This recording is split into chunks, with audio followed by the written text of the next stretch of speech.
How you doing, ladies and gentlemen? This is Tyler Schmidt with the Lit Movement. Just wanted to report what's going on. So recently God has blessed us with another house. This is gonna be Lit House 2. And what's special about this house is that we're gonna have the opportunity to actually empower our own men and renovate this house so we may be able to house other men in the future. So our goal is to bring men into community and get them closer to God so He may revolutionize their spirit.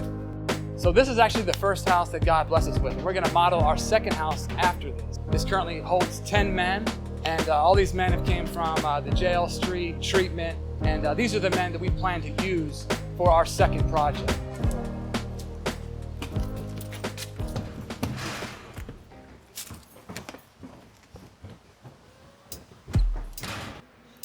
I have to say, my rock bottom was living underneath a bridge, panhandling for money for drugs, stealing from stores and friends, family, everybody around me. I thought when my family turned their back on me was a bottom, but then it had got worse until I was finally living underneath a bridge by myself. Life for me at my rock bottom was I was in active addiction, didn't have my family with me. I ran them off. Ultimately, it led me to getting shot. I was on my deathbed.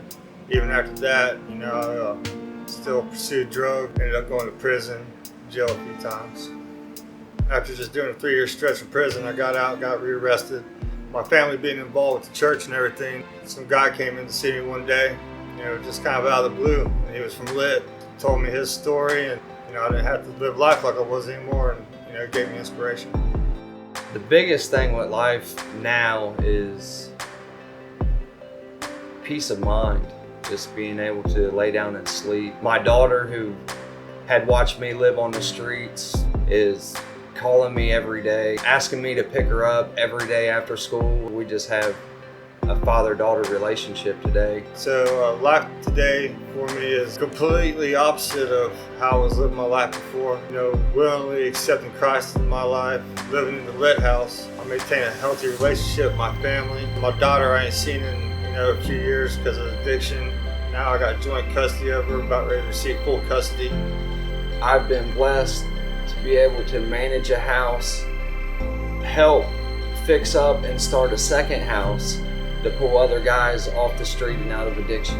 I guess where God's calling me is use my testimony to help other people in similar situations like I was in. Just give them hope, get them working with whatever kind of path that God has laid out for them. So obviously this is a problem that we can't solve on our own. God's been moving the puzzle pieces around. Like I said, He moved on someone's heart who gave us the actual house. We have the men who are down to serve to make this renovation happen. But ultimately we need more prayers, more financial support. So if this is something that you feel called to, or God's moving on your heart to sow into this, please visit us at www.thelitmovement.org or go to our Facebook page. Thank you. God bless.